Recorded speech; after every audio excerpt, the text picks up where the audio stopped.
Hello everyone welcome back to Adarsh classes. आज आम विज्ञान द्वितीय पाठ खाद्यर श्रेणी विभाग प्रश्न उत्तर डिस्कसन करवा। वीडियो को शेष पर्यटन देखो। चैनल को सब्सक्राइब करना सब्सक्राइब कर पाखर बेल आइकन को क्लिक कर दिखाँ। तेज चलतु आज आम खाद्यर श्रेणी विभाग पाठर संपूर्ण प्रश्न उत्तर डिस्कसन करवा है। तो प्रथम जीवा एक नंबर कौन दी जाइए खाद्य तालिकार केउंटी केउं श्रेणीर खाद्य चिन्हट करी संपृक्त कोठरी रे लिख है। केउंटा केउं खाद्य संपृक्त कोठरी लिखा। खाद्य नाम कौन कौन दे देख कौन कौन दे बरकोली घी चूना माछ अँला कांकड़ शुकुआ साग आंब मूला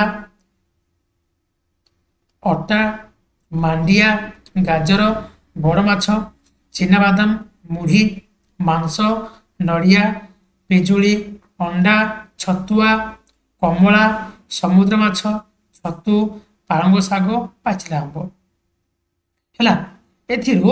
श्वेतसार जातीय खाद्य कोटा कोटा अटा मांडिया मुढ़ी और छतुआ एम कौन से श्वेतसार युक्त खाद्य। पुष्टिसार खाद्य कोटा कोटा बड़ माछ मांस अंडा और छतु एम कौन से पुष्टिसार। स्नेहसार किए किए चिनाबादाम घी नड़िया मूला एम कौन से स्नेहसार। विटामिन किए किए विटामिन बरकोली पिजुली कमला अँला गाजर पाचिला आंब कांकड़ एम कौन से विटामिन बुझागला। खनिज लवण किए किए चूना माछ शुखुआ समुद्र माछ पालंग शाग शाग एम भर कौन थाए ना खनिज लवण। ठीक अच्छे एक नंबर सरला।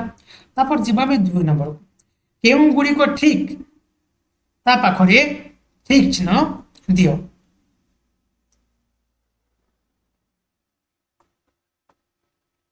देख प्रथम क्वेश्चन कौन दे सूर्य किरण में विटामिन डी थाए। सूर्य किरण कौन थाए विटामिन डी थाए संपूर्ण ठीक है। तापरे अँला रे विटामिन सी थाए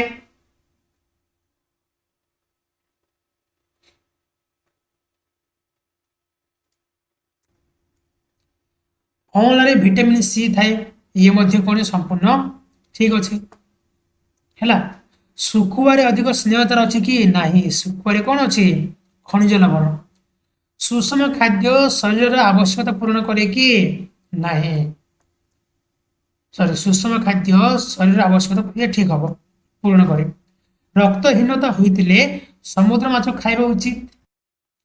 रक्तहीनता होइतिले समुद्र माछ खाइबा उचित भूल है।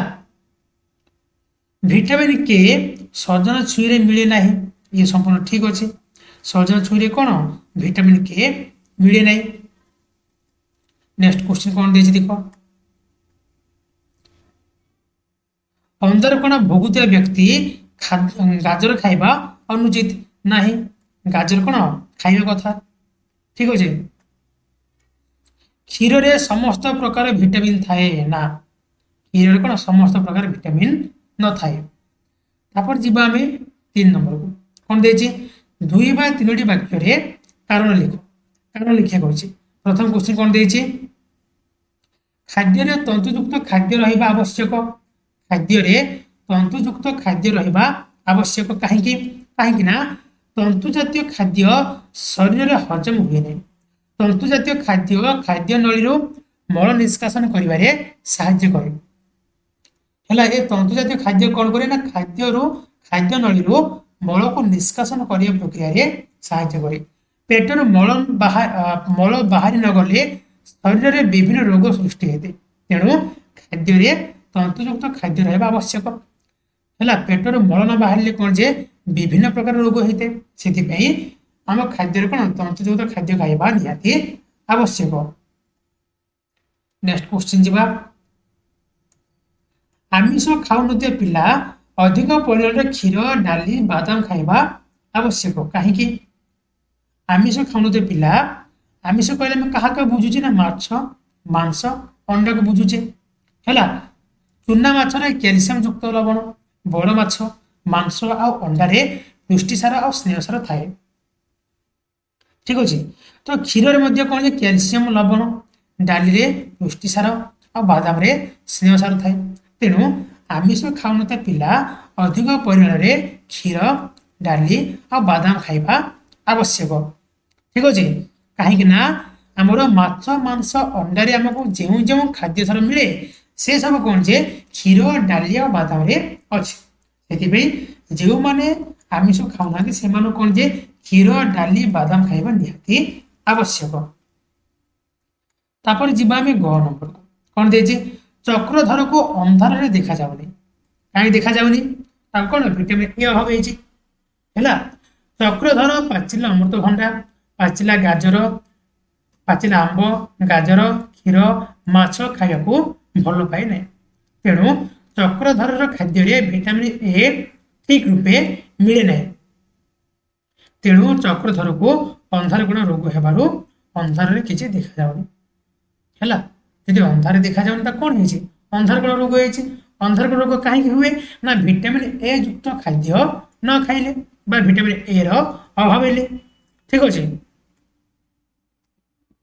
ନେକ୍ସଟ କ୍ୱେଶ୍ଚିନ୍ ଯିବା। ପିଲାମାନଙ୍କର ପୁଷ୍ଟିସାର ଜାତୀୟ ଖାଦ୍ୟର ଆବଶ୍ୟକତା ବେଶୀ। କାହିଁକି? ପିଲାମାନଙ୍କର ପୁଷ୍ଟିସାର ଜାତୀୟ ଖାଦ୍ୟର ଆବଶ୍ୟକତା ବେଶୀ କାହିଁକି? ଦେଖ, ପୁଷ୍ଟିସାର ଜାତୀୟ ଖାଦ୍ୟ ପିଲାମାନଙ୍କର ଶରୀର ବୃଦ୍ଧିରେ ସାହାଯ୍ୟ କରେ ଏବଂ ନଷ୍ଟ ହୋଇଯାଇଥିବା କୋଷ ବଦଳରେ ନୂତନ କୋଷ ସୃଷ୍ଟି କରେ। ହେଲା, ଏ ପୁଷ୍ଟିସାର ଖାଦ୍ୟ କ'ଣ କରେ? ନା ପିଲାମାନଙ୍କର ଶରୀର ବୃଦ୍ଧି ହେବାରେ ସାହାଯ୍ୟ କରେ ଏବଂ ନଷ୍ଟ ହୋଇଯାଇଥିବା କୋଷ ବଦଳରେ ନୂତନ କୋଷ ତିଆରି ହେବାରେ ସାହାଯ୍ୟ କରେ। ପିଲାମାନେ ଅଧିକ ପୁଷ୍ଟିସାର ନ ଖାଇଲେ ଶରୀର ବୃଦ୍ଧିରେ ବ୍ୟାଘାତ ଘଟେ। ତେଣୁ ପିଲାମାନଙ୍କର ପୁଷ୍ଟିସାର ଜାତୀୟ ଖାଦ୍ୟ ଆବଶ୍ୟକତା ବେଶୀ। ପିଲାମାନେ ଯଦି ପୁଷ୍ଟିସାର ଖାଦ୍ୟ ନ ଖାଇବେ ତେବେ କ'ଣ ତାଙ୍କ ଶରୀର ବୃଦ୍ଧି ଘଟିବାରେ କ'ଣ ବ୍ୟାଘାତ ସୃଷ୍ଟି ହେବ। ଶରୀର କ'ଣ ଯେ ଠିକ ସମୟ ଅନୁସାରେ ବା ଠିକ ଭାବରେ ବୃଦ୍ଧି ଘଟିବନି। ସେଥିପାଇଁ କ'ଣ ପିଲାମାନଙ୍କର ପୁଷ୍ଟିସାର ଜାତୀୟ ଖାଦ୍ୟ ଖାଇବା ନିହାତି ଆବଶ୍ୟକ। ପାହାଡ଼ିଆ ଅଞ୍ଚଳରେ ଲୋକମାନଙ୍କର ଗଳଗଣ୍ଡ ରୋଗ ହେବାର ସମ୍ଭାବନା ଅଧିକ। ପାହାଡ଼ିଆ ଅଞ୍ଚଳର ଲୋକମାନଙ୍କର ଗଳଗଣ୍ଡ ରୋଗ କାହିଁକି ହେଇଥାଏ? କାହିଁକି ନା ପାହାଡ଼ିଆ ଅଞ୍ଚଳରେ ମିଳୁଥିବା ପାଣି, ପନିପରିବା, ଫଳମୂଳରେ କ'ଣ ଯେ ଆୟୋଡିନ ନଥାଏ। କ'ଣ ନଥାଏ? ଆୟୋଡିନ। ତ ପାହାଡ଼ିଆ ଅଞ୍ଚଳର ଲୋକମାନଙ୍କର ଆୟୋଡିନ ଅଭାବ ହେତୁ ଗଳଗଣ୍ଡ ରୋଗ ହେବାର ସମ୍ଭାବନା ଅଧିକ। ହେଲା, ଯେହେତୁ ପାହାଡ଼ିଆ ଅଞ୍ଚଳରେ ମିଳୁଥିବା ପନିପରିବା, ଫଳମୂଳ, ପାଣିରେ କ'ଣ ଯେ ଆୟୋଡିନ ନଥାଏ ସେଥିପାଇଁ ପାହାଡ଼ିଆ ଅଞ୍ଚଳର ଲୋକମାନଙ୍କର ଆୟୋଡିନର ଅଭାବ ହେତୁ ଗଳଗଣ୍ଡ ରୋଗ ହେବା ସମ୍ଭାବନା ଅଧିକ। 4 ନମ୍ବର କ୍ୱେଶ୍ଚିନ୍ ଯିବା। ତଳେ ଦିଆଯାଇଥିବା ପ୍ରତ୍ୟେକ ପୋଷକ ପାଇଁ 2ଟି ଖାଦ୍ୟ ପଦାର୍ଥର ନାମ ଲେଖ। ପୁଷ୍ଟିସାର। ପୁଷ୍ଟିସାର କେଉଁ କେଉଁ ଖାଦ୍ୟରେ ମିଳେ? ଡାଲି ଆଉ ମାଂସରେ ମିଳେ। ଭିଟାମିନ ସି ପିଜୁଳି ଆଉ ଟମାଟୋ। ଖଣିଜ ଲବଣ ଶାଗ ଆଉ ସଜନା ଛୁଇଁ। ହେଲା, ଶାଗରେ କେଉଁ ଭିଟାମିନ ନଥାଏ? କୋଉଟା ନଥାଏ? ଶାଗରେ ଖଣିଜ ଲବଣ ଥାଏ, ତନ୍ତୁ ଥାଏ, ଭିଟାମିନ ଥାଏ କିନ୍ତୁ ସ୍ନେହସାର ନଥାଏ। ହେଲା, ଶାଗରେ ସ୍ନେହସାର ନଥାଏ। ଠିକ ଅଛି। 6 ନମ୍ବର କ୍ୱେଶ୍ଚିନ୍ ଯିବା। ଯଦି ସବୁ ଗାଈ ଓ ମଇଁଷି ଲୋପ ପାଇଯାଆନ୍ତି ତେବେ କ୍ଷୀର, ଦହି, ଛେନା ବ୍ୟତୀତ ଆଉ କେଉଁ ସବୁ ଖାଦ୍ୟ ପଦାର୍ଥ ମିଳିବ ନାହିଁ ସେହି ମଧ୍ୟରୁ 2ଟି ନାମ ଲେଖ। ଯଦି ଗାଈ ମଇଁଷି ଲୋପ ପାଇଯିବେ ତେବେ କ୍ଷୀର, ଦହି, ଘିଅ, ଛେନା ବ୍ୟତୀତ ଆଉ କୋଉଟା ଆମକୁ ମିଳିବନି। କ'ଣ ନା ଅମୁଲ ସ୍ପ୍ରେ, ଖୁଆ ପେଡ଼ା। ହେଲା, ଅମୁଲ ସ୍ପ୍ରେ ଆଉ କ'ଣ ଖୁଆ ପେଡ଼ା ମିଳିବ ନାହିଁ। ତାପରେ ଯିବା ଆମେ 7 ନମ୍ବରକୁ। କ'ଣ ଦେଇଛି? ଗୋଟିଏ ବର୍ଦ୍ଧିଷ୍ଣୁ ଶିଶୁର ଜଣେ ବୃଦ୍ଧର ଖାଦ୍ୟର ଆବଶ୍ୟକତା ମଧ୍ୟରେ ଥିବା ପାର୍ଥକ୍ୟ ଯୁକ୍ତି ସହ ସଂକ୍ଷେପରେ ଲେଖ। ଜଣେ ବର୍ଦ୍ଧିଷ୍ଣୁ ଶିଶୁ ଗୋଟେ ଛୋଟ ପିଲା ଆଉ ଗୋଟିଏ ବୁଢ଼ାର ଖାଦ୍ୟ ମଧ୍ୟରେ କ'ଣ ଖାଦ୍ୟର ଆବଶ୍ୟକତା ମଧ୍ୟରେ ଥିବା ପାର୍ଥକ୍ୟ ଯୁକ୍ତି ସହ ସଂକ୍ଷେପରେ ଲେଖ। ତ ଦେଖ, ଗୋଟିଏ ବର୍ଦ୍ଧିଷ୍ଣୁ ଶିଶୁ ଜୀବକୋଷର ବୃଦ୍ଧି ପାଇଁ ପୁଷ୍ଟିସାର ଆବଶ୍ୟକ। ପୁଷ୍ଟିସାର ଜାତୀୟ ଖାଦ୍ୟ ଆବଶ୍ୟକ। ଦାନ୍ତ ଓ ଅସ୍ଥି ଗଠନ ପାଇଁ କ୍ୟାଲସିୟମ ଯୁକ୍ତ ଲବଣ ଥିବା ଖାଦ୍ୟ ଆବଶ୍ୟକ। କିନ୍ତୁ ଜଣେ ବୃଦ୍ଧର ଉପରୋକ୍ତ ପ୍ରକାର ଖାଦ୍ୟ ଆବଶ୍ୟକତା ନଥାଏ। ହେଲା, ପିଲାଟି ଯେହେତୁ ବଢୁଛି ତେଣୁ ତାକୁ ବଢିବା ପାଇଁ କ'ଣ ଯେ କ୍ୟାଲସିୟମ ଆଉ କ'ଣ ଯେ ପୁଷ୍ଟିସାର ଆବଶ୍ୟକ। କିନ୍ତୁ ଗୋଟେ ବୁଢ଼ା ପାଇଁ କ'ଣ ଯେ ଏଯାକ ଆବଶ୍ୟକ नुहे जड़े जड़े वृद्धर शक्ति श्वेतसार स्नेहसार पुष्टिसार जातीय खाद्य आवश्यक थाए बुढ़ा केवल कौन दरकार ना शक्ति दरकार शक्ति पे कौन दरकार ना स्नेहसार श्वेतसार पुष्टिसार है आउ रक्त गठन लौहयुक्त लवण थिबा खाद्य आवश्यक रक्त गठन पे कौन दरकार ना लौहयुक्त लवण ठीक अच्छे झाड़ा परिष्कार तंतुबहुल खाद्य झाड़ा परिष्कार कौन दरकार तंतुबहुल खाद्य आउ रोग प्रतिरोधक शक्ति बढ़ाई विटामिन बहुल खाद्य आवश्यक ठीक अच्छे